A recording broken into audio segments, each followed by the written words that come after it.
नमस्कार मित्रों आज हम लोग शाहरुख खान की कुंडली के माध्यम से यह समझने की कोशिश करेंगे कि क्या हमारे संतान के ऊपर कोई आपदा आने वाली है या संतान के कारण कष्ट मिलने वाला है, तो क्या हम उसको समझ सकते हैं। देखिए, मैं आज शाहरुख खान की कुंडली, लग्न कुंडली और इसके साथ ही सप्तमांश कुंडली जो वर्क कुंडली होती है अपने संतान के लिए देखते हैं, उस पर विचार करेंगे। मेरा उद्देश्य आर्यन खान और शाहरुख खान को डिस्कस करना नहीं है। मेरा उद्देश्य बस जो लोग मेरी वीडियो देखते हैं उनको ये समझाना है कि वर्ग कुंडलियों का कितना महत्व है।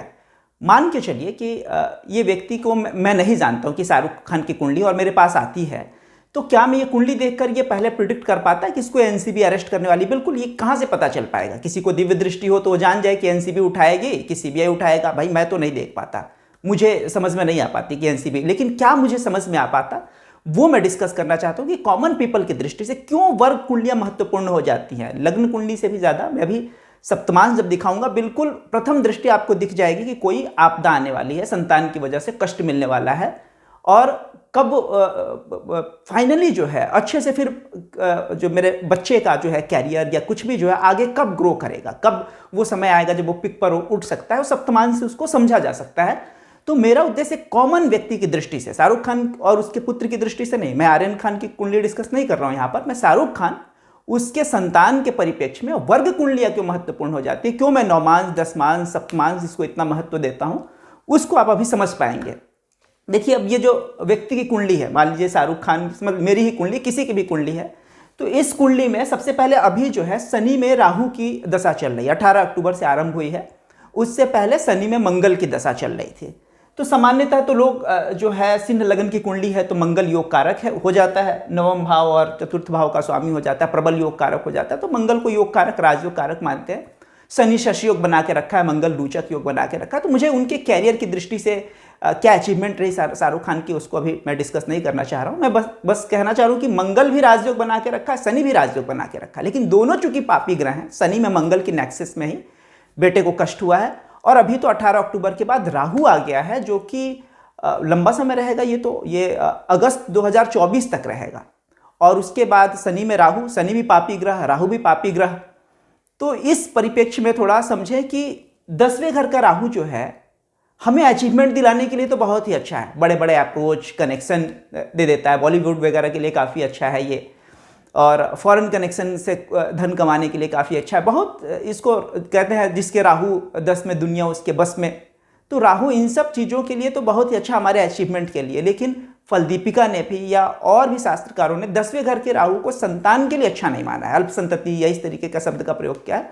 तो कहीं ना कहीं जरूरी नहीं कि अल्प संतति मतलब संतान को प्राण हरण ही हो, अन्य प्रकार के कष्ट हो सकते हैं। तो राहु यहाँ पर बैठा हुआ संतान के लिए अच्छा नहीं है। और इस जगह पर अगर हम देखें तो लग्न कुंडली में पंचम भाव का स्वामी जो है गुरु 11वें घर में बैठ के पंचम को देख रहा है, शुक्र यहाँ पर बैठा हुआ है, तो यहाँ शुभ प्रभाव था, इस कारण उनको संतान प्राप्त हुई, शाहरुख खान को या जो भी व्यक्ति है उसको संतान यहाँ प्राप्त हो रही है। लेकिन अभी शनि में राहु की दशा और उसी में 7.5 चल रही है। चंद्रमा जो है श्रवण नक्षत्र में मकर राशि में पड़ा हुआ है और शनि इसी के ऊपर से जा रहा है। इसी समय पंचम भाव का स्वामी गुरु नीच का इसी समय गोचर कर रहा था। 3 अक्टूबर जिस दिन आर्यन अरेस्ट हुआ है, तो उस दिन शनि इसी जगह गोचर कर रहा है, गुरु इसी जगह से गोचर कर रहा है, नीच का गुरु होकर, पंचम संतान के घर का स्वामी होकर, छठे भाव में। छठा भाव भी जो है विवाद, परेशानी या 7.5 तो एक है ही। और उसके बाद जो सबसे महत्वपूर्ण बात, जिस राहु की मैं बात कर रहा हूं, कि राहु चंद्र कुंडली से अगर देखें तो राहु जो है पंचम भाव, यहां से गिनेंगे तो 5वां घर, चंद्र कुंडली से पंचम भाव में राहु बैठा हुआ, वो भी संतान के लिए हानि करता है। वैसे तो लोग गर्भपात कह देते हैं इस तरीके का, लेकिन नहीं, हूबहू मीनिंग नहीं निकालना।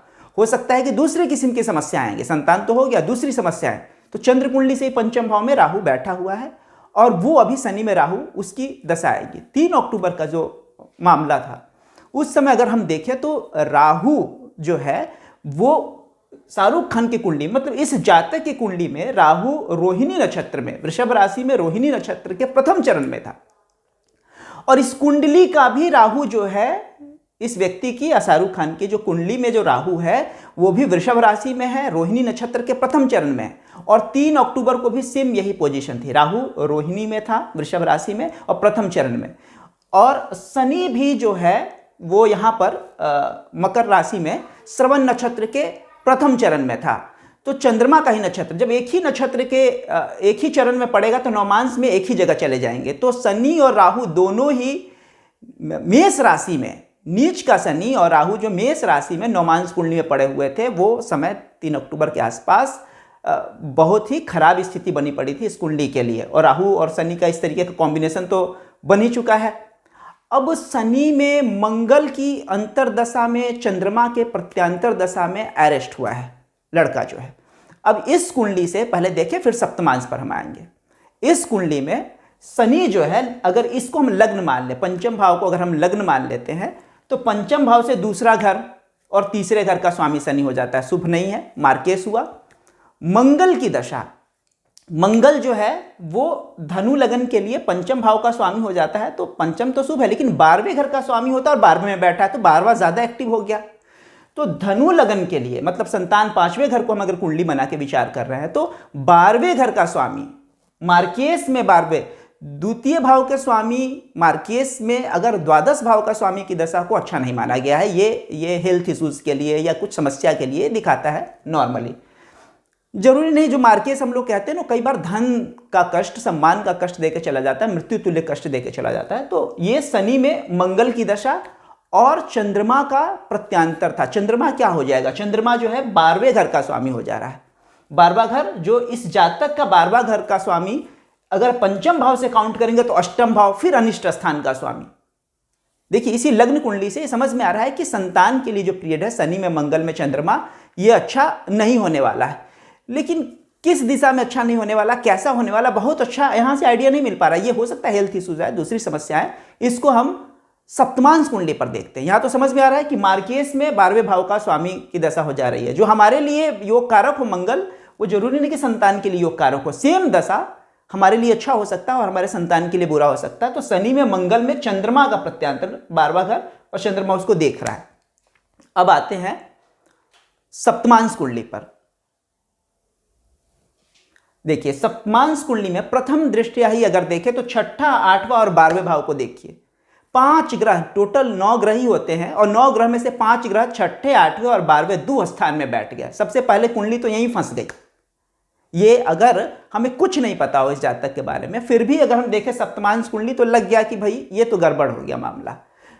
लग्न का स्वामी उच्च का है, अष्टम भाव में बैठा हुआ। अगर उच्च का नहीं होता तो संतान होने में भी दिक्कत होती, प्राण को भी संकट उनके हो जाते, क्योंकि दूसरी चीजें बहुत ही फैटल है, खतरनाक बनी पड़ी है। एक लग्न का स्वामी उच्च का हो गया है, वहां भी केतु के साथ बैठा हुआ है। और दूसरा जो शनि है, शनि भी देखिए जो शाहरुख खान की कुंडली में पंचम भाव में धनु राशि थी और धनु यहां लग्न हो गया, इत्तेफाक की बात देखिए संतान के लिए। तो यहां फिर से शनि मार्केश हो जाकर छठे घर में बैठा हुआ है। छठा कोर्ट कचहरी, लड़ाई झगड़ा, विवाद, परेशानी। और फिर से मंगल वहीं पे है जहां वहां पे बैठा हुआ था वृश्चिक राशि में। मंगल 12वें घर में बैठा हुआ है और अष्टमेश चंद्रमा नीच का होकर 12वें घर में बैठा हुआ है, चंद्रमा मंगल।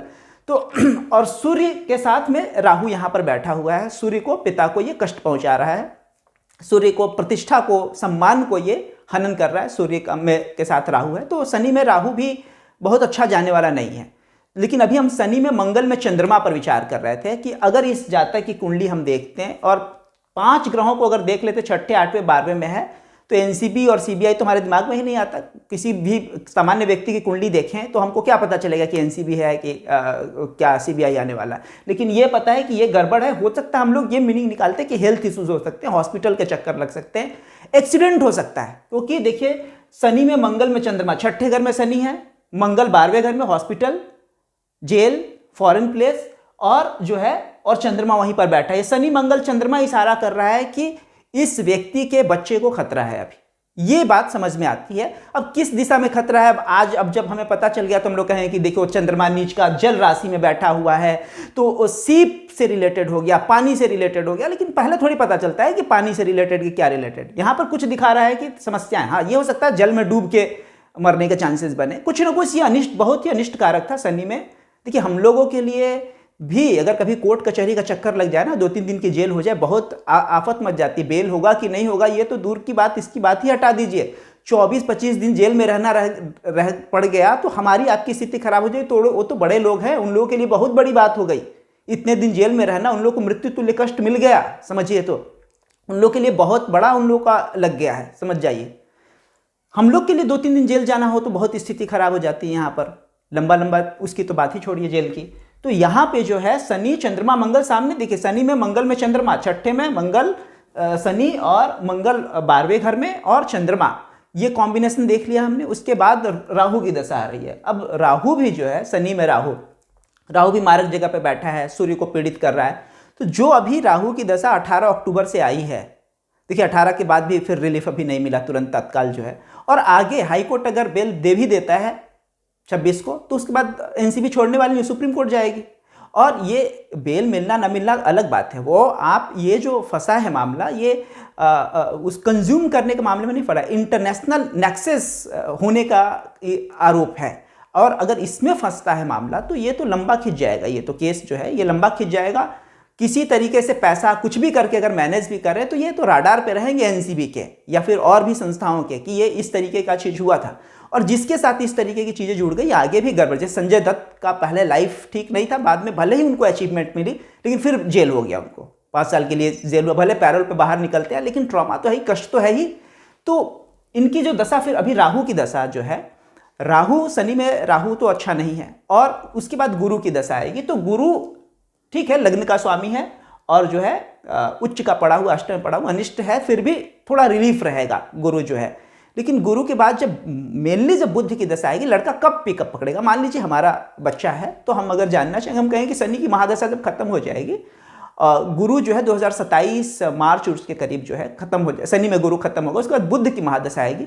बुध की महादशा में लड़का फिर से उभर सकता है, इसकी ब्राइट फ्यूचर जा सकते हो, क्योंकि बुध शुक्र पे बहुत पाप प्रभाव नहीं, बस दोनों पाप करते नहीं फंस जा रहे हैं। यहाँ पे बुध के दोनों तरफ प्लैनेट है, यहाँ शुक्र के दोनों तरफ पापी ग्रह प्लैनेट है, और दूसरा प्रभाव नहीं। तो बुध जो है यहाँ पर अच्छा राजयोग सप्तम में बना के बैठा हुआ है। बुध में जब बुध की दशा हो, बुध में शुक्र की जब दशा आएगी तो, और बुध शुक्र केंद्र में केवल शुभ ग्रह बैठे पड़े हुए हैं, तो ये जो है फिर से हो सकता है बॉलीवुड हो, बिजनेस हो, कहीं पर भी अच्छा कर सकता है उस समय बुध में।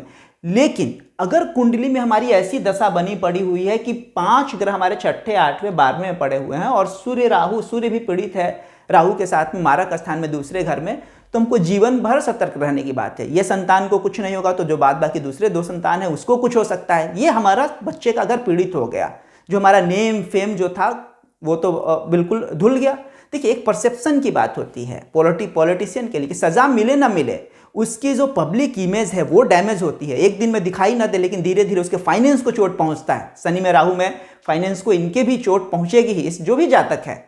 अब शाहरुख खान हम लोग जानते हैं तो हम लोग बात करें, मान लीजिए इस व्यक्ति को मैं नहीं जानता, ये तो मान सकता था कि ये जो है सूर्य पीड़ित हो रहा है, प्रतिष्ठा पीड़ित हो रही है पुत्र की वजह से, क्योंकि सप्तमान से बना पड़ा हुआ है। लग्न कुंडली में भी सूर्य जो है वो नीच का है शाहरुख खान का, और चंद्रमा से गुरु जो है छठे में बैठा है, गुरु से चंद्रमा 8वें में है। सकट योग हमेशा विवाद कंट्रोवर्सी में तो फंसाता ही रहता है, इस तरीके की चीज़ है। और वैसे भी बुध केतु, मंगल केतु बुध साथ में बैठे हैं, लोग बहुत तीखा बोल देते हैं, खुद भी ऐसा बोलता रहा है वो शख्स की जिसकी वजह से विवादों में फंसता रहा है। लेकिन अगर हम नहीं जानते जिस शख्स की कुंडली है, सामान्य व्यक्ति की दृष्टि से बात करें, मेरा फोकस ये रहता है कि सामान्य व्यक्ति के लिए ज्योतिष उपयोगी हो पाए, कि हम लोग बिल्कुल ब्लाइंड होकर, हमें कुछ नहीं पता, हम क्या क्या समझ सकते हैं, क्या क्या हमारे काम की बातें आ सकती हैं। 10 बात में अगर 2-3 गलत भी हो तो 7-8 बातें जो सही, हम किस चीज़ को पकड़ के अपनी जीवन को दिशा दे सकते हैं, वो ये बातें कि ये हमारे, मान लीजिए कि अगर इतना बड़ा स्कैंडल, इस तरीके की चीज़ें नहीं होती तो फिर ये हेल्थ इश्यूज देता, दूसरी समस्याएं होती छठे, 8वें, 12वें में, ये तो आप लोग भी समझ सकते हैं। इसलिए वर्ग कुंडली देखना जरूरी है। मत जाइए इसके चक्कर में कि भाई एनसीबी फंसाएगा कि नहीं, कब रिलीज होगा, नहीं रिलीज होगा, ये सब अलग की बात है। कि जल में पकड़ा गया, जलीय राशि में था चंद्रमा मंगल, ये सब भैया बड़े विद्वान पकड़ते रहे, हम क्या समझ सकते हैं। हमारी कुंडली में अगर सप्तमांश में हमारे बच्चे के लिए इस तरीके है तो शुरू से ही उस पर ध्यान देने की जरूरत है। पहले तो एक उसके हेल्थ को लेकर ध्यान देने की जरूरत है, उसकी दूसरी चीज़ों को, चंद्रमा नीच का है तो उसके कुछ ना कुछ उसका बुद्धि भ्रष्ट होगा ही, चंद्रमा अगर नीच का पड़ा हुआ है तो। मंगल के साथ में है तो एग्रेसिव भी, गुस्सैल भी होगा, इस तरीके का अगर बना पड़ा हो। और एक्सीडेंट वगैरह से भी खतरा है इस लड़के को, कि जो अगर इस तरीके का भी कांड नहीं होता तो एक्सीडेंट होता है इसका। एक तरह से ये भी समझिए एक्सीडेंट ही है, इतना बड़ा घटना घट जाना। जरूरी नहीं है कि मृत्यु, मारक ग्रह जो है मृत्यु ही नहीं देते, मृत्यु तुल्य कष्ट देते हैं, फाइनेंशियल, सम्मान, प्रतिष्ठा सबको धो देते हैं। अभी तो जो है उनके घर में जो मातम बन रहा होगा, और वो तो सोच भी नहीं पा रहे इन फ्यूचर कैरियर बनेगी कि क्या होगा। लेकिन बुध आएगा जब, बुध आएगा तो सकारात्मक पॉजिटिव देगा, कैरियर उत्थान वगैरह के लिए बुध जो है वो ठीक बना पड़ा हुआ है। लेकिन फाइनली जो कुंडली जो है फाइनली ज़्यादा पिटी पड़ी है। जब भी मौका मिलेगा ग्रहों को वो पटक देंगे। ये जो 5 प्लेनेट इस तरीके के बने पड़े हैं, जब भी मौका देगा, आर्यन की वजह से ना हो, दूसरे बच्चों की वजह से हो, शाहरुख को संतान का कष्ट है, इस जातक को संतान का कष्ट है, ये हम समझ सकते हैं। और यही मेरा उद्देश्य आपको समझाने का, इसलिए वर्ग कुंडलियों पर जरूर ध्यान दें। पहले कुछ लोग लग्न को ध्यान नहीं देते हैं, सीधे वर्ग पर कूद जाते हैं। थोड़ा सा लग्न नहीं, पहले लग्न कुंडली पे कमांड बनाइए, उस पर जब अच्छे से समझ होने लग जाए, वहां पर दिख जाए कुछ चीजें, तो उसको और ज्यादा क्लियर करने के लिए वर्ग कुंडली में हम उसको देख सकते हैं। उसको और ज्यादा अच्छे से समझने के लिए हम वर्ग कुंडली का प्रयोग कर सकते हैं। और आर्यन कब रिलीज होगा कब नहीं है तो भाई आर्यन की कुंडली अगर होगी तो अच्छे से समझा जा सकता है। ये आर्यन की कुंडली नहीं है, और मैं शाहरुख की भी कुंडली मान के डिस्कस नहीं कर रहा हूं। मैं हमारी और आपकी एक सामान्य व्यक्ति की कुंडली में संतान को कब कष्ट मिल सकता है क्या हम वर्ग कुंडलियों से देख सकते हैं? तो यस, दिखाई दे रहा है। ये आपको भी दिखाई दे रहा है। जो लोग मेरी रेगुलर वीडियो देखते होंगे पकड़ पा रहे होंगे कि बिल्कुल हमें दिखाई देता है कि हमारे बच्चों को लेके अभी फैटल कंडीशन है। गुरु शनि में गुरु फैटल होगा कि नहीं, हालांकि वो भी खराब हो सकता है कि शनि छठे में है और गुरु अष्टम में है, लेकिन चूंकि गुरु उच्च का है तो हो सकता है कि गुरु उतना बुरा न जाए। लेकिन शनि में मंगल तो बुरा जाना था, ये तो समझ में आ रही है। शनि में जो है ये जो इस तरीके का कंडीशन, शनि में मंगल में चंद्रमा प्रत्यांतर तक ना जाए, चंद्रमा शनि में मंगल, ये तो समझ में आ रहा है कि छठे में शनि और 12वें में मंगल, कुछ गड़बड़ है, इतना तो समझ में आ रहा है। शनि में राहु मारक भाव में बैठा हुआ है, ये भी समझ में आ रहा है कि राहु जो है बहुत कंफर्टेबल नहीं होने वाला है। शनि में राहु भी बहुत अच्छा नहीं होने वाला। मारक स्थान में राहु बैठा है, सूर्य पीड़ित कर रहा है, कहीं ना कहीं नेम फेम को भाई पीड़ित कर ही रहा है, पिता को कष्ट पहुंचा ही रहा है। तो ये जो चीज़ें हमको सामान्यतः समझ में आ, तो हमारा फोकस उसके ऊपर है कि हम क्या क्या समझ सकते हैं अपनी कुंडली से, अपने बच्चे के बारे में क्या चीज़ देख सकते हैं। उसके बाद अगर बच्चे की कुंडली को एनालिसिस करेंगे तो हम और ज़्यादा ही अच्छे से समझ पाएंगे। इसीलिए पहले के समय में कुल पुरोहित होते थे कि वो पूरे खानदान की कुंडली उनके पास होती थी, लगातार उस पर नजर होता था। कई बार एक कुंडली से मिस कर जाती है, हो सकता है आर्यन की कुंडली से कुछ चीजें मिस कर जाएं, लेकिन ये कुंडली की सप्तमांश कुंडली आर्यन से ज्यादा अच्छे से कई चीजों को प्रस्तुत कर दे रही है कि खतरा है, उसके लाइफ को थ्रेट है। लाइफ थ्रेट, जेल जाना भी अपने आप में बहुत बुरी बात है। ये हॉस्पिटल जाना और जेल जाना ज़्यादा बुरी बात है हॉस्पिटल की तुलना में ज़्यादा, क्योंकि वहाँ प्रतिष्ठा भी आपकी धूमिल हो रही होती है वैसी स्थिति जब बनता है तो। और देखिए एक तरफ राहु वगैरह जेल वगैरह के लिए कारक बनते हैं, मंगल जैसा प्लैनेट इस जगह पर बैठा हुआ क्राइम करके बिल्कुल से यहाँ पे। देखिए अगर पूछा जाए क्या क्राइम किया हुआ है तो क्राइम तो किया है। चंद्रमा मंगल की पोजीशन और शनि बता रहा है कि हमारा जो बच्चा है, जो भी है, मान लीजिए जातक मैं हूँ और मेरी कुंडली, तो इस बच्चा क्या इन्वॉल्व है या इनोसेंट है? इनोसेंट नहीं है, ये क्राइम किया हुआ है। चंद्रमा मंगल का कॉम्बिनेशन के क्रिमिनल माइंड बिल्कुल देता है। मंगल शनि चंद्रमा कॉम्बिनेशन ये क्रिमिनल माइंड है, इसका जो है इसने क्राइम कर रखा है। अब वो अलग बात है, गुरु उच्च का है, कुछ कृपा कर दे, कुछ अच्छा हो जाए, जो है चौथे भाव पर दृष्टि आएगी गुरु की तो कहीं से शुभ हो जाए, लेकिन समस्या तो है। और ये हम वर्ग कुंडलियों के माध्यम से समझ पाते हैं। उम्मीद करता हूं कि वर्ग कुंडलियों को समझा पाया हूं। और इसी तरीके से अपनी कुंडली में नजर रखिए, अपनी वर्ग कुंडलियों पर, कि कब जो है, हो सकता है सेम दशा आपके लिए पॉजिटिव हो लेकिन आपके संतान को डैमेज करने वाला हो सकता है। आपके प्रोफेशन के लिए अच्छा है लेकिन माता पिता के लिए द्वादशांश कुंडली में अगर कुछ इस तरीके का योग है तो माता पिता को कष्ट मिलने वाला है। ये तो समझ में आ रहा है। क्या किस दिशा में जाएगा भैया हमें उतना नहीं जाना है, हमें ये पता नहीं किस दिशा में जाएगा, लेकिन ये तो समझ में आ रहा है कि ये समय सतर्क रहना है भैया, इस समय हमें गड़बड़ कर सकता है। अब हम लोग हिंदू हैं तो कम से कम हम लोग शनि और मंगल का कुछ उपाय करते हैं, कुछ पूजा पाठ करते हैं चंद्रमा के लिए, शनि मंगल चंद्रमा के लिए, कि कुछ रिलीफ मिल जाए। वो लोग तो भाई दूसरे धर्म के, उनको इन सब से मतलब नहीं है। लेकिन हम माने या ना माने, ग्रह सबके ऊपर असर कर रहे हैं, जीव जंतु प्राणी, ईसाई मुस्लिम सबके ऊपर इसका असर हो रहा है। कोई इससे बच नहीं सकता इसकी नज़र से। देख रहे हैं ग्रहों का प्रभाव। यही जो है हिंदू धर्म की खासियत है। ज्योतिष अपने आप में हिंदू धर्म का एक बहुत बड़ा पिलार है कि हमें भरोसा होता है कि अद्भुत चीज़ परमात्मा ने हमें दे रखी है। ठीक है, तो फिर अगली वीडियो में इसी तरीके से किसी और वीडियो को डिस्कस करेंगे। तब तक के लिए वंदे मातरम।